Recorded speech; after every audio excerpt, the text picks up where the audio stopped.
Good afternoon, or yes, hello from wherever you're joining us. Welcome everyone to the last lecture of the Spring 2022 series of the series Speaking from the Margins from the database of Byzantine book Epigrams.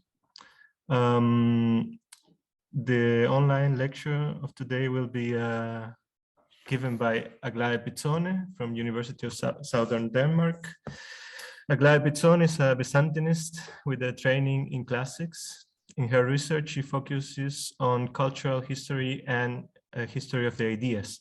She's currently Associate Professor in Medieval Literature at the Danish Institute for Advanced Study, hosted by the University of Southern Denmark. She's interested in autography, self-commentaries in the Greek Middle Ages, as well as in the Byzantine commentaries on Hermogenes. She has recently discovered new autograph notes by John Tzetzes in the Vossianus Graecus Q1, the manuscript she's talking about today. She's a PI in the MSCA Doctoral Network AntCom, from Antiquity to Community, Rethinking Classical Heritage through Citizens' Humanities, which is starting next year. Aglae was just telling me about this. Congratulations on that. Recent publications include Self-authorization and Strategies of Autographers in John Tzetzes in the Greek, Roman, and Byzantine Studies Journal, 2020. Tzetzes and the Prokatastasis, A Tale of People, Manuscript and Performances, in the volume edited by Enrico Prodi, who is present in the audience. The volume co-edited with Douglas Cairns, Hinterberger and Matteo Zaccarini, Emotions Through Time, From Greece to Byzantium. Also, as well, an article where she published a new letter from the letter collection by Tzetzes, published in 2021 in Byzantinische Zeitschrift. Today she's going to talk about patrons and heroes in the book Epigrams of the Vossianus Graecus Q1. And before going to the lecture itself, let me just say that the lecture will be recorded and made available at the DBBE YouTube channel. I will kindly ask you to keep your questions and comments for the end of her talk. And yes, without further ado, Aglae, the floor is yours. Thank you so much. Thank you so much for inviting me, to all the DBBA people. And it's really a pleasure to be here for me, because this is really the most adequate stage for these texts by Tzetzes. And I will share my screen now, my PowerPoint. I hope it works. We tested it, so should be fine.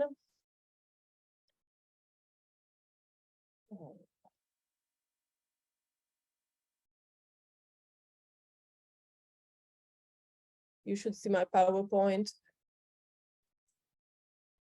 Is that there okay? It is. Yeah, thank you. Great. As mentioned by Julian, today my paper will be, I'd say, a walk through the paratext, structuring and framing the commentary on Hermogenes, Aftonius and Hermogenes, contained by the Vossianus Graecus Q1. The importance of this manuscript is by now old news, but I would like only to spend a few words on it. It has been, for me, of course, an amazing finding, but it was also an open secret in a way.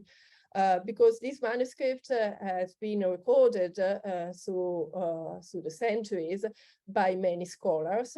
It's a manuscript that has traveled a lot. It was produced in Constantinople quite clearly, but we don't know what happened and how it happened.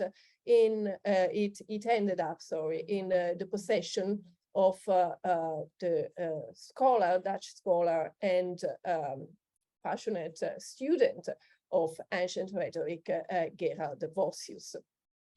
Gerard Vossius became famous, especially in the Nordic countries, for writing a handbook of rhetoric, which became the handbook of choice in the early modern period in the schools in Scandinavia. Perhaps his son, Isaac Vossius, is more famous in that he was a world traveler, and he had been in the service of Queen Christine of Sweden. And at some point, the Vossianus ended up in the library of the Queen, since Isaac sold all the contents of his father's library to the Queen.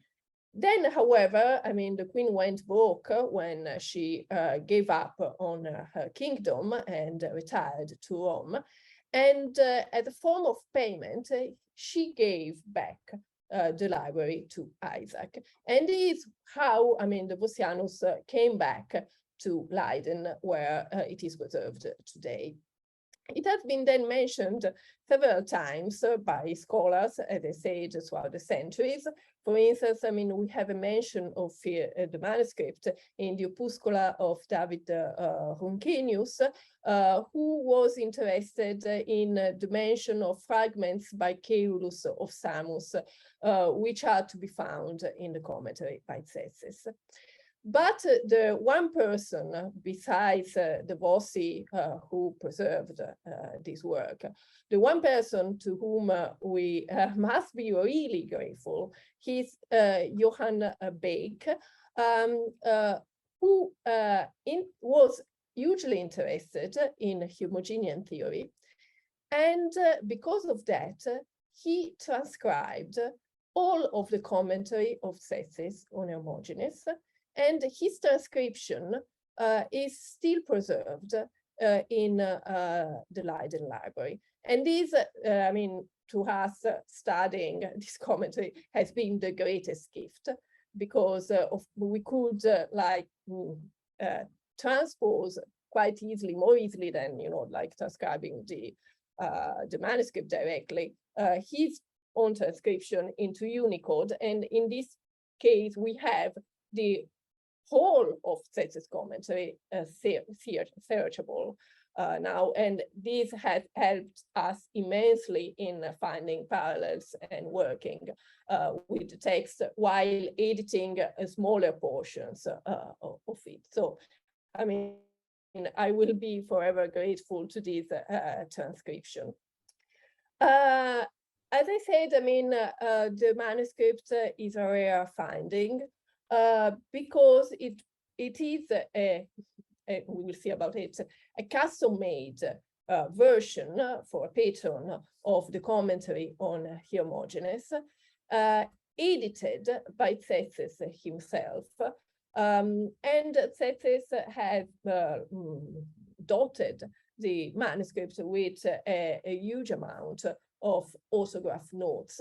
And the orthography of these notes can be ascertained through, the paleography by comparing the notes with those preserved in the Palatinus Graecus 252 and studied by Maria Jagoda Luzzatto in 1999.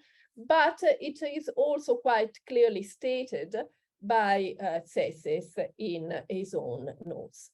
And the notes are, of course, invaluable to understand the process of publication in Constantinople, of a work in Constantinople at the end of the 12th century.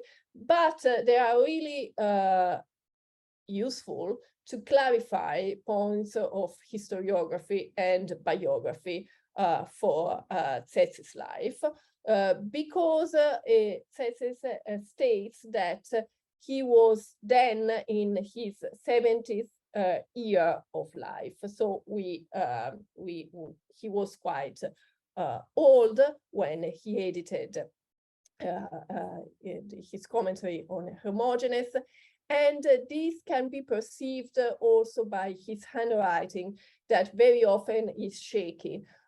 We can assume that it was shaky because of the age, or maybe it was also shaky because of the emotions that possessed him, since all these notes are really characterized by an excessive anger toward the copies, toward the mistakes, toward the way these texts had been transcribed. And what makes these manuscripts amazing is that it is as if you were staying next to him while he was writing, because you can really perceive by the way he pierces the paper, you can perceive his anger while he was working on this text. And also it's full of antics and quirks that are typical of him.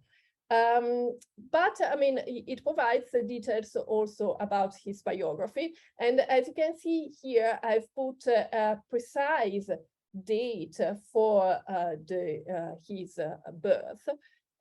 Because in fact, I mean, this detail about him being in the 70th year of his life can be combined with the details he provides in another passage of the commentary of Hermogenes, where he offers the description of a shipwreck that he had allegedly suffered when he was young.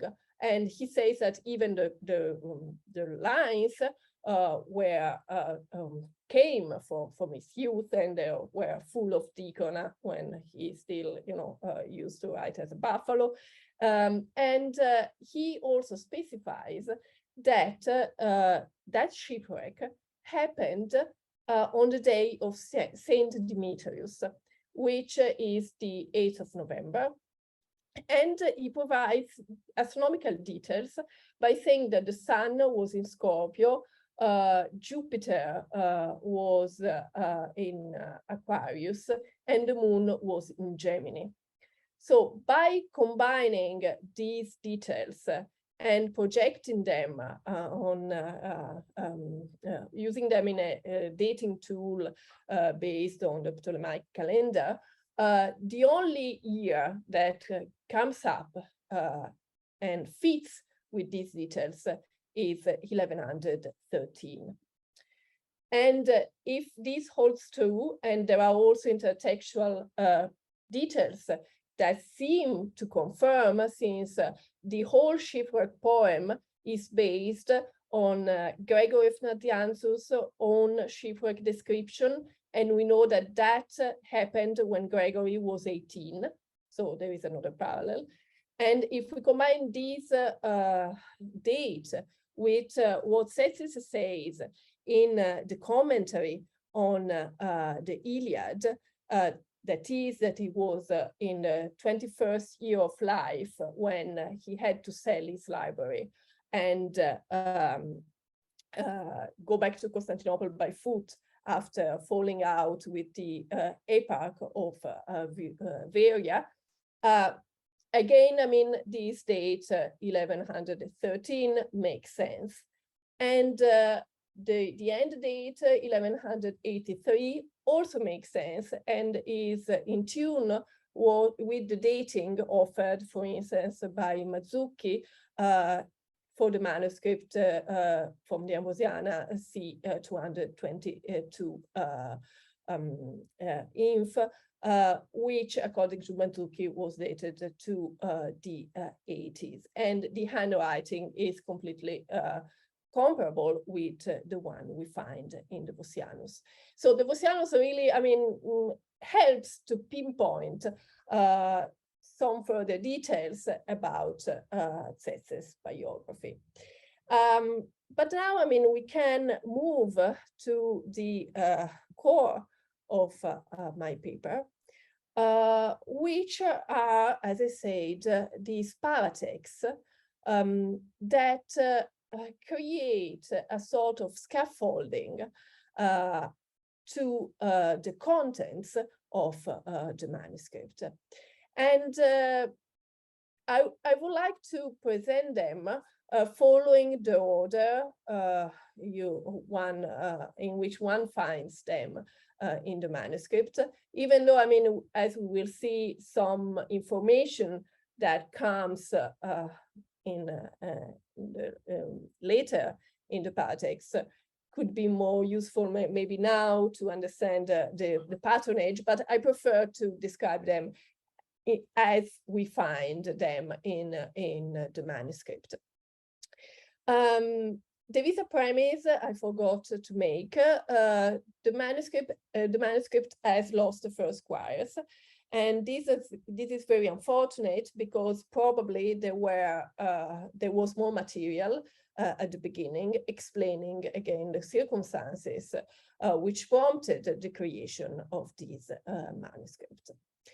So the first paratext we find, which is recorded in the DBBE database as 19,741, is a paratext made of hexameters. And this is the first important point we must make. All these paratexts are characterized by polymetry. So they are both in hexameters and in iambic verses. And we have also a very important prose paratext toward the end of the commentary. The choice is not random. We can see that hexametric paratexts usually are metapoetic in content. And the first one comes at the end of the commentary on Aftonius, and is particularly important because it is accompanied by a stichometry, which shows what I just told you. It shows that there was more material at the beginning of the manuscript, so extra lines that were not related to commentary, but were probably, again, of paratextual nature and served as scaffolding for the content of the manuscript. So we can read quickly this first paratext in the English translation. Hexameters, this Hermes, messenger of Aftonius, stopped to eagerly investigate his oracular voice, versed in rhetorical arts.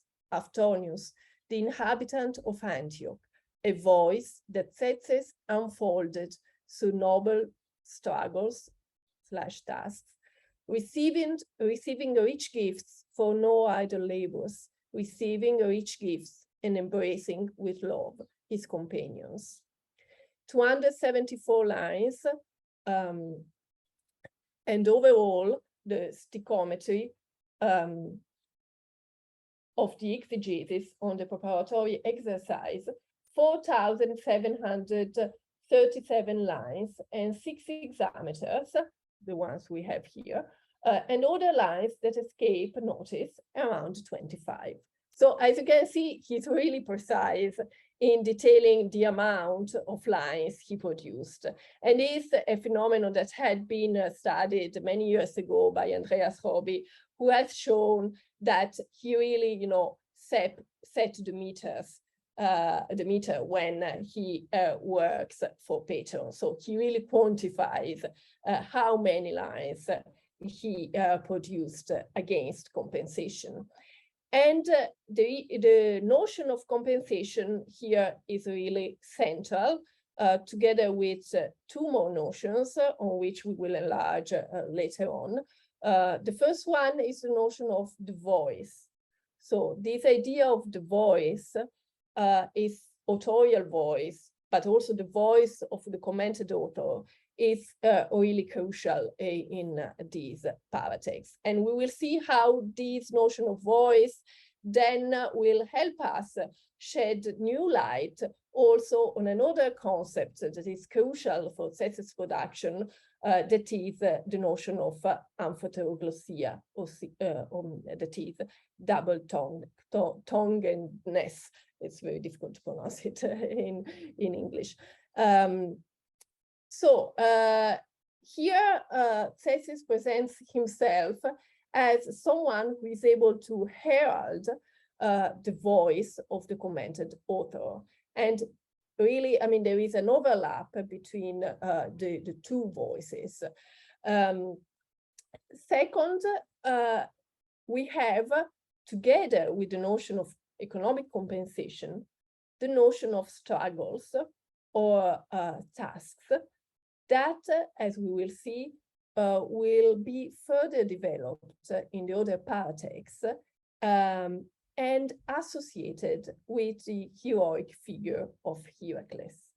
So Heracles becomes, and I mean, this is quite common within the ethics of patronage in Byzantium, becomes a figure for the poet who works under commission. And we will see how, I mean, this figure of Heracles will be used to, again, by Tzetzes, to carve his own space of freedom within these relationships of patronage, and once again, how it is associated in a way with the notion of amphoteroglosia. So here, I mean, Tzetzes stresses very much the fact that these tasks, these struggles he take upon himself are not for free. They are, you know, like compensated by riches. But on the other hand, he also seems to set himself within a society that was very similar to, I mean, has echoes with the Homeric society, where we know that gifts and gift giving was one of the pillars sustaining the social networks of the poems. So there is this tension here between the idea, the notion of a compensation, and the notion of a gift economy, if you want. And Tzetzes tries to keep both of them as valid in these first paratexts. So we have here these three important notions: the notion of voice, the notion of struggles, and the notion of compensation versus presents, gifts. And what we can see, as I said, I mean, we don't know when, we know when the Vossianus was edited, but we don't know when these texts, when the text composing the Vossianus were actually commissioned by these patrons. My guess, I mean, it would be too long to explain, is that Tzetzes started putting his commentary on Hermogenes in writing, properly published, this material he had available and he used for teaching around the late 40s. But what matters to me is that in the way he presents himself, he shows an incredible consistency over time. We know that the exegesis on the Iliad is one of the first works he published. And again, from the references he gives, he says that he was in the 7th or 8th year after, you know, this falling out with the epoch of Veria. And Enrico has really traced all his biographical details wonderfully in the introduction to the Tzetzian volume.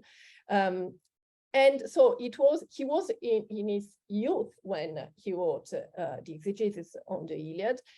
But as you can see, there is the same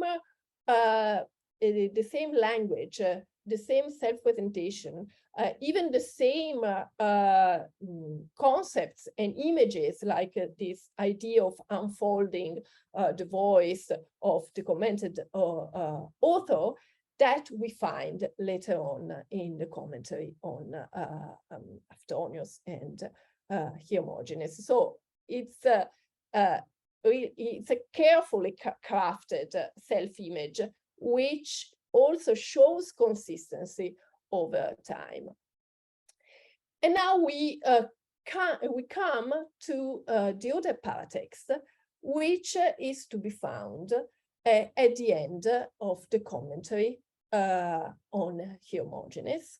So Tzetzes is done with his other task, that is to comment the 4 treatises ascribed to Hermogenes.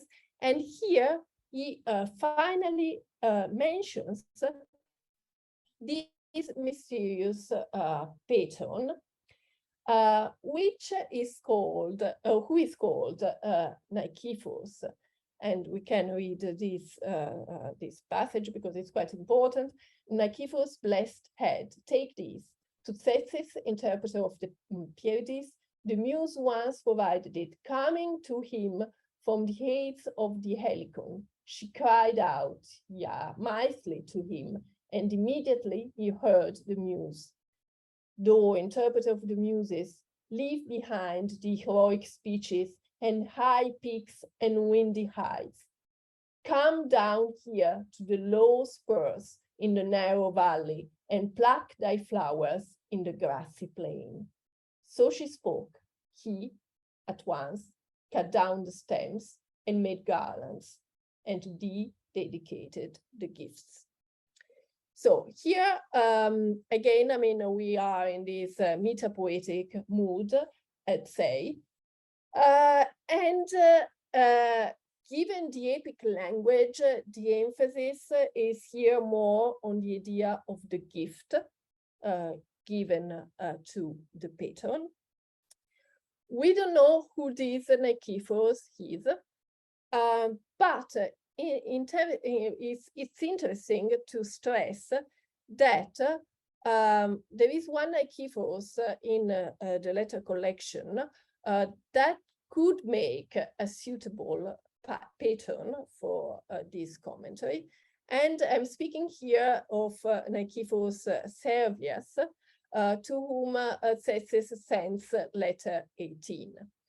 And he is the person writing to whom Tzetzes develops the notion of amphodeoglossia. And the whole letter is also marked by a strong interest in rhetoric. So we don't have the smoking gun, but we have several details that might point in this direction.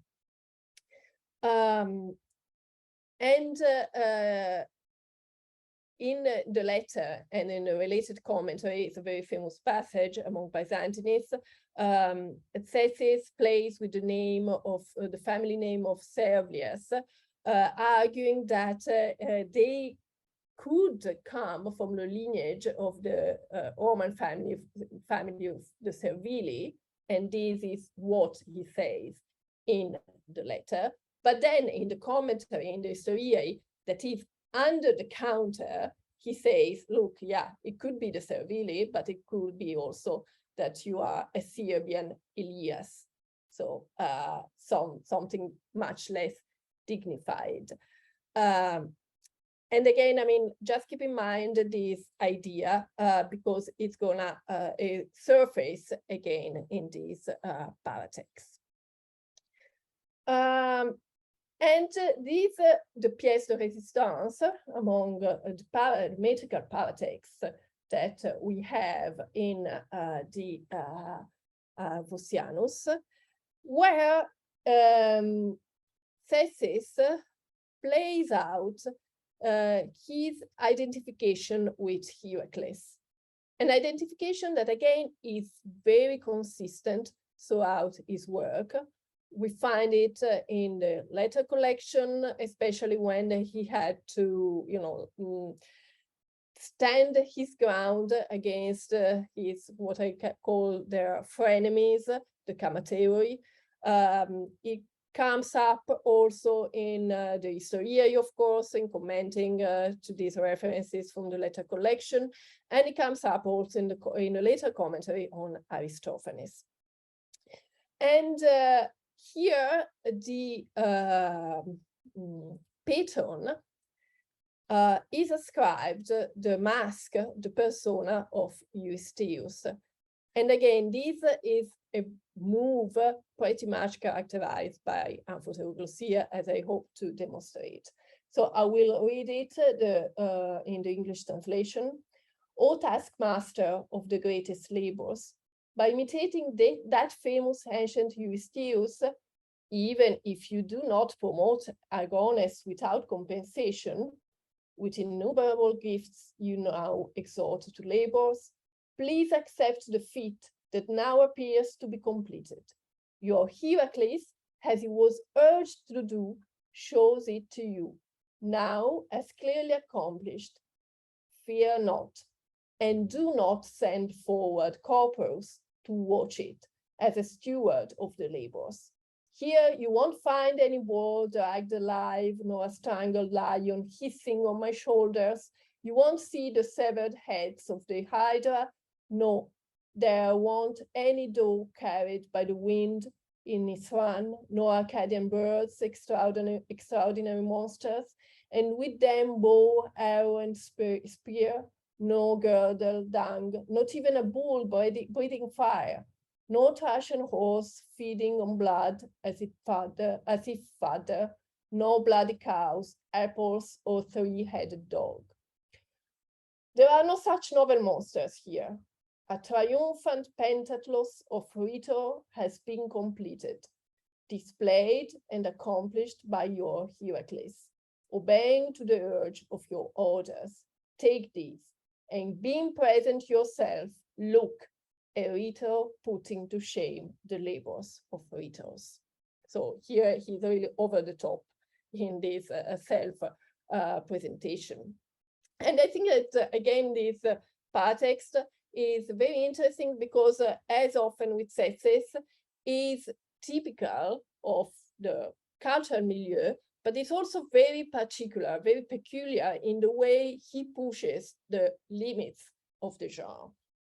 For instance, of the 5 roles identified by Floris and Christopher central to the communicative situation of book epigrams, that is author, patron, scribe, reader, and text.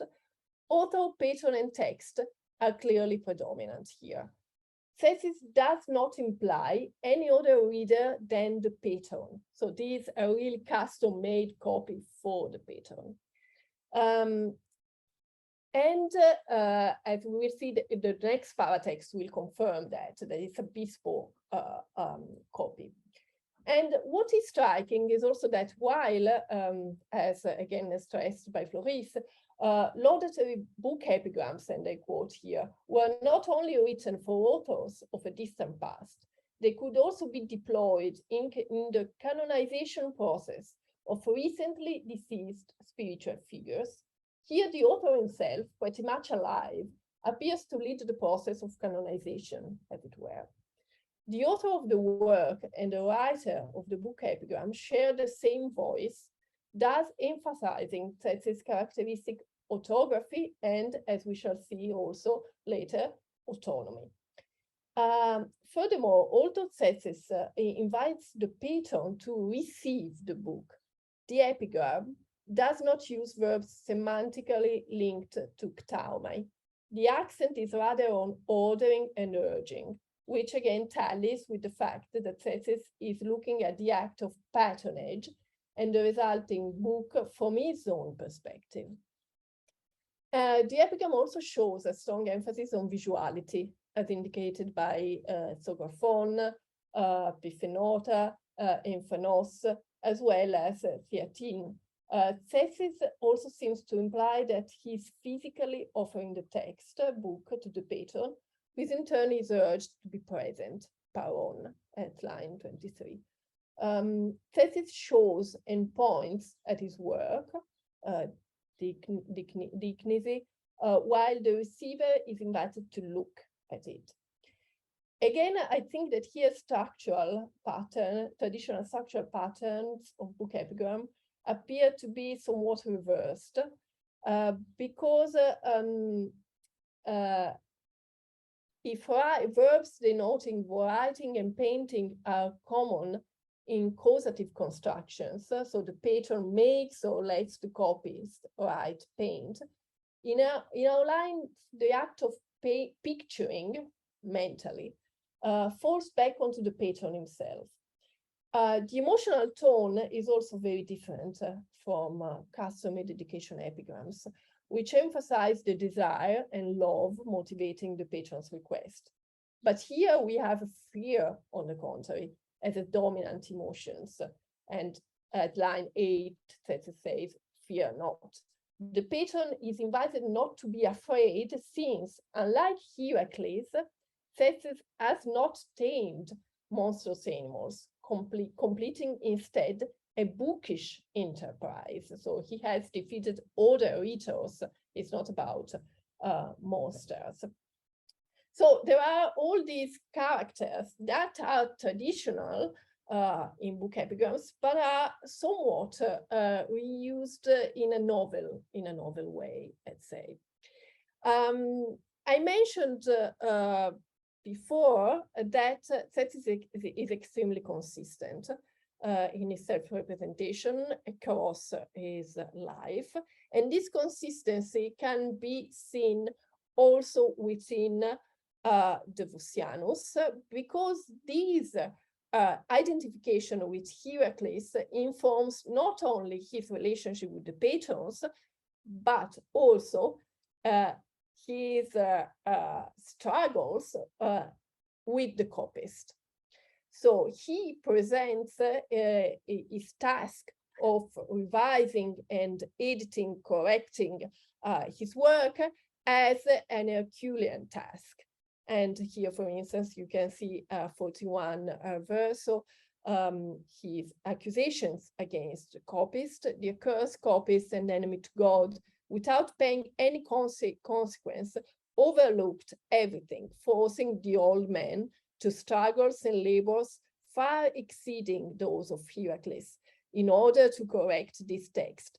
And this is only because the book was a labor of the old man. Had it been by anyone else, even acknowledging its innumerable and subtle novelties, I would have thrown it into the fire after tearing it apart. So this, you know, how angry he was, as I mentioned before. And again, I mean, this ties in with a traditional pattern, the idea of the book as ponos and polyma, but it's again pushed to the extreme and used to create this Herculean persona in the paratext. I don't know how much. I think that I'm already over time a bit. I will only mention very quickly this issue of amphoteroglosia. So these couple, Heracles, Eurystheus, that is used here to epitomize the patronage relationship, is edgy. So it lends itself to be used in in accordance with amphoteroglosia, because Eurystheus was considered, and we see that from Eustachius' commentary on Homer, not a totally positive figure. And Eustachius is also quite clear in saying that if you wanted to speak well about Eurystheus, you needed to avoid mentioning Heracles' tasks. And you had to just mention the fact that he was a king. Because Eurystheus becomes the epitome of the ungrateful patron, since Heracles' tasks were not paid, right? So this is one thing. But the other thing is that Heracles' own willing submission to the tasks without being paid was considered evidence of his moral superiority on Eurystheus. So you see what he's doing here. So he's taking this, like ideal couple representing a patronage situation in which, in fact, the patron is morally inferior to the patronized in a way, because Heracles proves to be superior to his patron by accepting willingly to perform the tasks. So, and also the mention of Corporus is telling, because this is a character very rarely mentioned.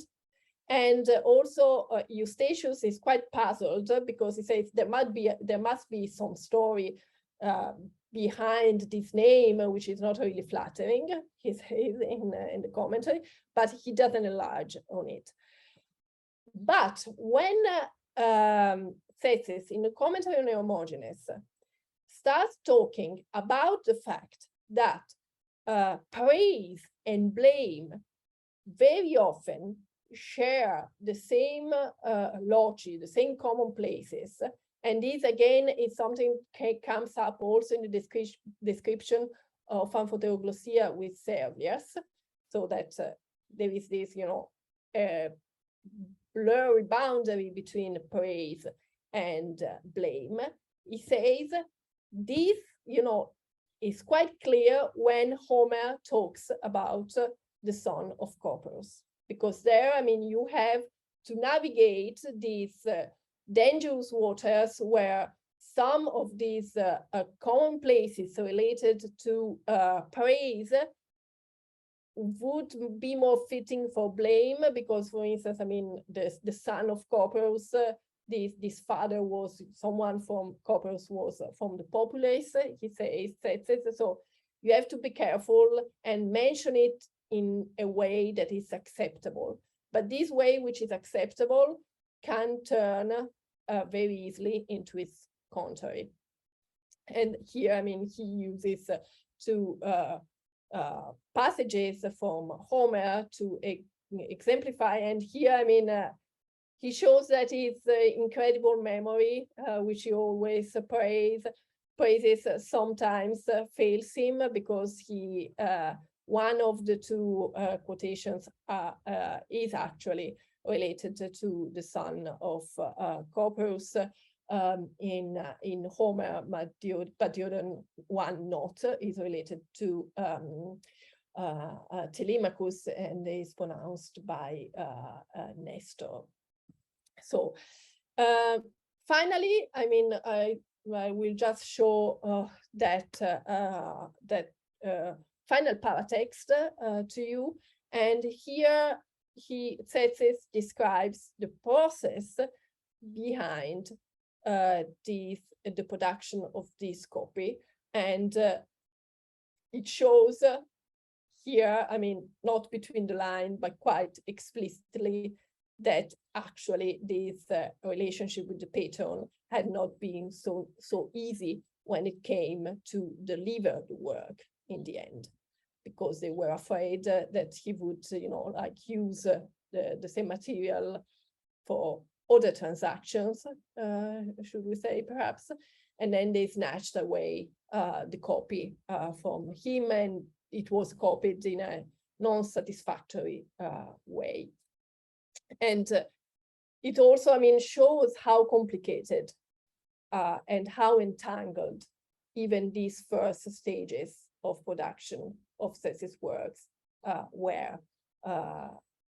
already in these decades of the 12th century, which makes a hell of a job for us then to understand what happens later on in the 13th century, for instance, with the copies produced later on. And we are here now in Leipzig with Elisabetta trying to disentangle this mess with one of these manuscripts, which is preserved here. But I will stop here and I will leave this slide on in case there might be question on it. And thank you so much.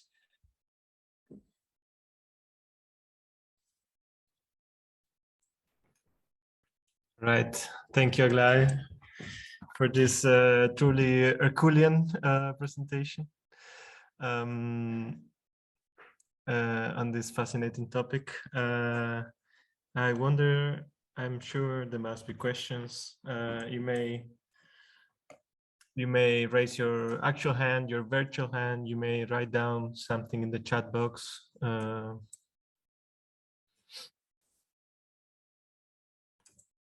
Let me see. Who wants to break the ice?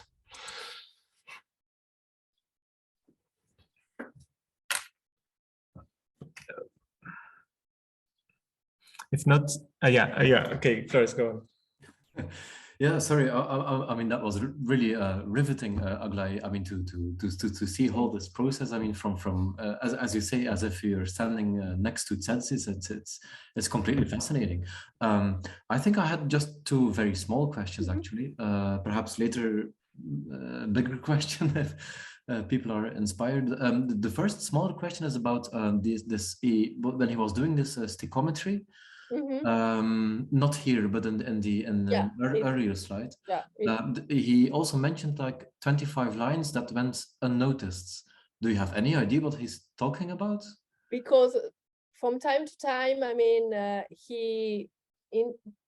for instance, I mean, there are, it's complicated, and I'll try to summarize without talking too long. But at the end of the Vossianus, there is also a portion of Logismoi, this work, again, of criticism that he published.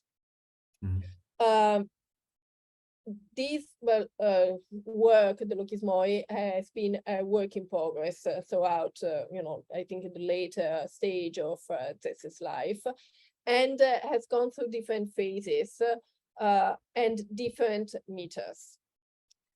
A first phase was, I believe, in iambi, so in dodecasyllables, right? And sometimes he takes material from there and he uses it as quotations in a different meter in the commentary on Hermogenes. So what I believe is that he is referring to these insertions in a different meter that are within the commentary in political verses. I see. Okay. Yeah. This could be an answer. The other option is that he's talking about marginal notes that are also in verse. So, but I think that it can be understood, it could be understood only when we have edited everything. So, and also we have this problem that we don't have the beginning and the end of the manuscript. A second, yes, that could also be the case, that it's somewhere in the lost part, so we don't have any clue. Another thing is about, I mean, so apparently, I mean, there was a scribe working for him, I mean, copying his drafts. So now we can go to this like tentative tree. Yes. Because the point is that in this paratext, he says that the material produced for the Vossianus is different from this circulating at that time. And he says, that's okay, because I produced this copy for my patrons. So don't be surprised. But then there is one more problem: the fact that they took this material and they copied it badly, and we are here. And then I think that Tzetzes somehow, I mean, this is what he says, he corrected, that copy, okay? Not too much, because otherwise the further copies already produced would have been too different. Ah, right. So it would not be like homologous anymore to let's say the real official version of his. Yeah. But then the Vossianus is yet another copy, because this text is not in Tzetzes' hand. Yeah. I see. You see. Yeah. So there Right. were, like there was a huge amount of copies. Right. But he had his own original draft, so he was not originally dictating his text. I mean, we have to suppose that Tzetzes really wrote down. Yes, I think he had a bit like Eustachius. He had it as material for his teaching, and these, this material already circulating could be copies produced under his control, but could be also material circulating from his lectures. Yeah, right. I see. Yeah, fascinating. Yeah, thank you. Divna, please go ahead. Hi, can you hear me? Yeah. Thank you, Aglae. I have a question about emotions. Because maybe because I live in the world, of circles and lines, and it's very calm there. So with all your examples about, how angry was Tzetzes, he pierced even the paper, etc. I had this question about why doesn't he revise out his anger or the discourse that betrays his emotions. And so I would like to ask you to reflect on the connection between paratext and emotional expression. Is the paratextual space a register where that's allowed, different rules apply, or is he just unique angry old man who abused that space on the page? So can you just say a little bit more about that? Yeah, I think that the way he conceived of the paratextual space was completely integral to the work, because one of the reasons why he gets angry, for instance, is because the copyist forgets to copy paratextual notes related to content. So for him, it was central. But it's also true that I think, yes, I mean, it afforded a higher degree of freedom. And I mean, this is what I always thought in connection with the Historiae, because the Historiae being a commentary, I mean, they are like paratextual in nature, and there he really unpacks all the social conventions, the social conventions of the letter collection. But I mean, what I put this, I wanted to show you because he speaks about emotions as well in the commentary. Now I should. I'm not sure I'll find the text, but what he says is that I'm not finding the right slide, but probably what he says is that it's really important, because we see only the angry man here in these notes, but he says that actually we should not count only negative emotions as emotions, and is what only the barbarians do. And positive emotions like joy and happiness are also emotions. So I think that there was that too in his horizon of expectation. and we can see these positive emotions in the margins as well, in terms of humor and wit. And yes, perhaps, I mean, they find more easily an outlet in the margins. Right, thank you. Thank you, Divna. Thank you, Aglae. Kehal? Yes. Yeah, thank you. Can you hear me? Yeah, Yes. perfectly. First of all, thank you for this incredibly fascinating talk. I had a question on the aspect of patronage. Mm-hmm. I wanted to know if, according to you, the way Tzetzes talk about gift-giving, but also criticize his competitor, which has probably something to do with his ego, probably. Do you think that this aspect, this criticism inside the paratext, is part of a sort of global economy of patronage in 12th century Constantinople between all of these scholars like Italicos, Prodromos, Basilikos, and Tzetzes, who sort of all have to compete and not necessarily insult each other, but criticize the other to make sure that they are the one that the elite think of as a scholar that should be patronized? Yes, I mean, for sure. I mean, there was a huge issue of cultural economy, because there was direct patronage, like in this case, in which a copy is produced against compensation, but there was also more indirect patronage when students chose a professor whose lectures to follow.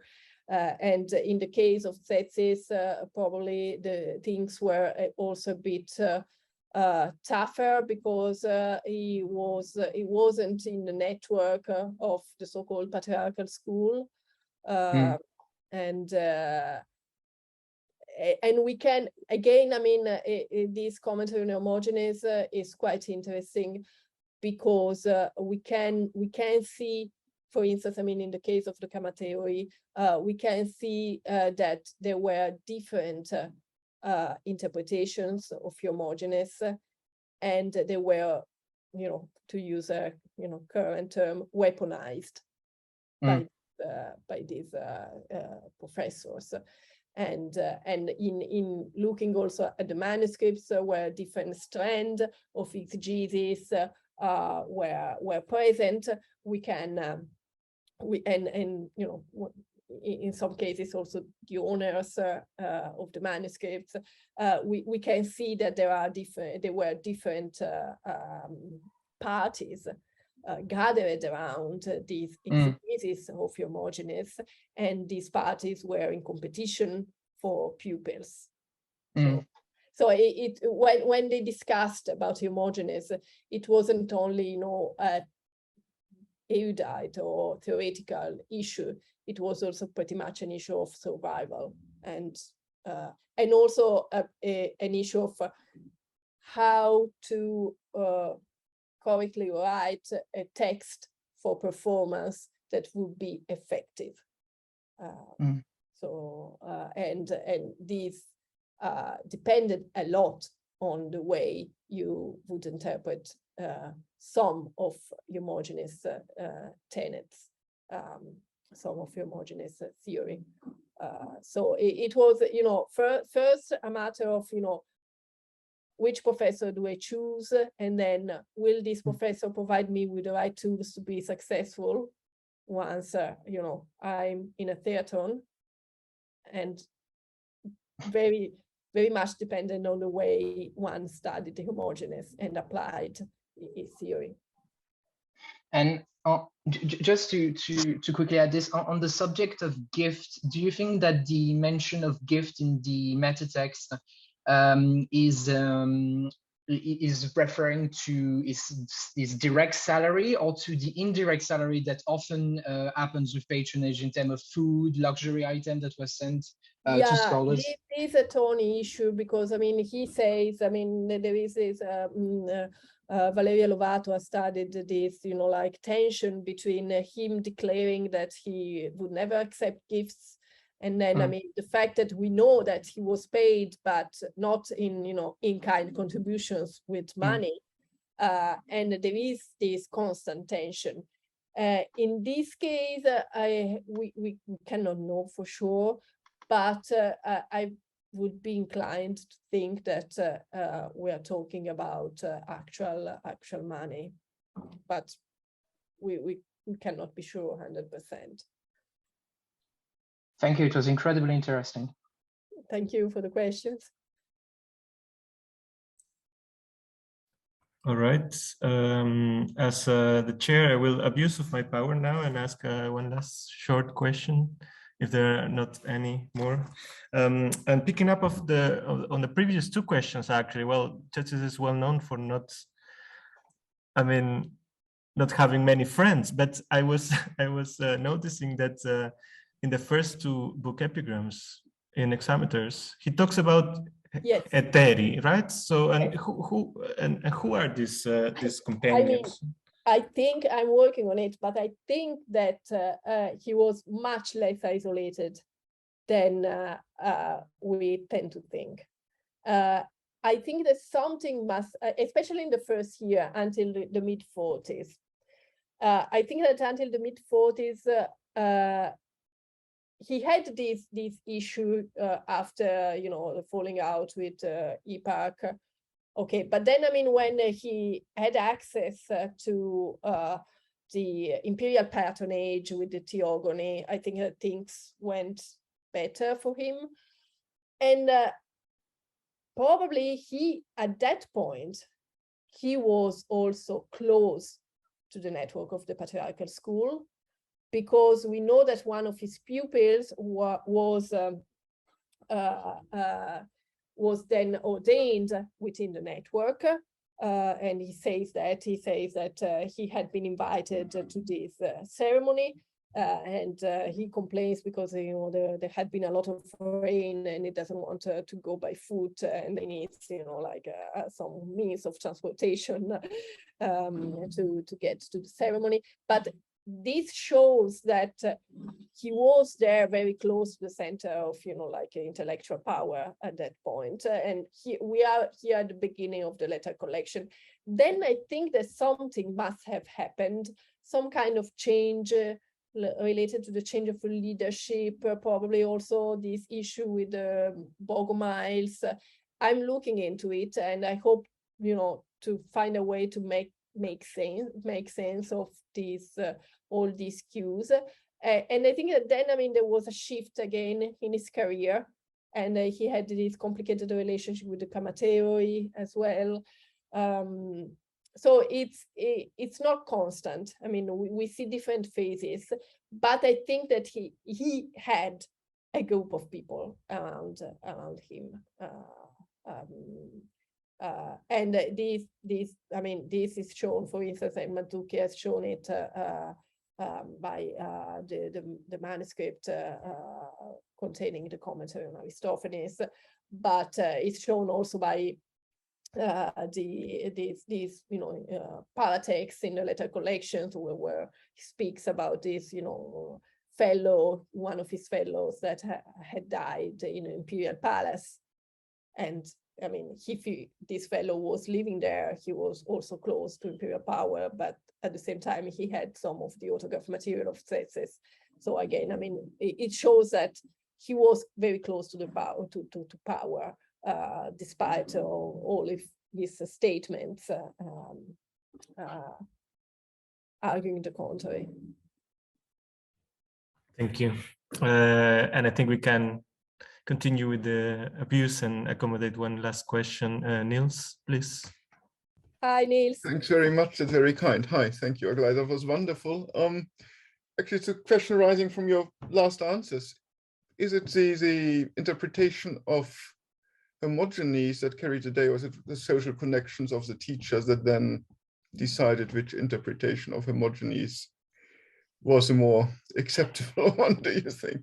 Did they have actual intellectual discussions and then settled on something, or Is it sort of predetermined by whoever? It's a bit of the question. I mean, if it first the egg or first the chicken? Exactly, it's a chicken and egg question. I think that again, I mean, there were parties. What I have in mind, for instance, is this manuscript preserved in Milan, Ambrosianus M66 soup. According to Mazzucchi, it belonged to John Camateos. So again, we are close to Tzetzes' environment. And here, where in that manuscript, when we have this passage about the prokatastasis, on which, you know, Tzetzes rambles a lot in the history, and it prompts a very violent attack against Andronikos Kamateos. We Yes, see, I think I read your article on it. yeah. In that manuscript, we see exactly the interpretation against which Tzetzes speaks. So, and it's interpretation and of John of Sardis. So I think that really, at least in the case of Tzetzes, he badly tried to find his own space within this commentary tradition, but it wasn't only a tradition, it was something that had a life in terms of accepted exegesis in certain circles. And he really wanted to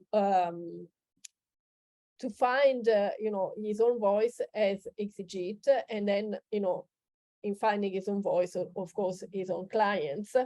And in terms, if we want to think in terms of tradition, one aspect we have noticed with Elisabetta is that it tends to go back to late antique commentators.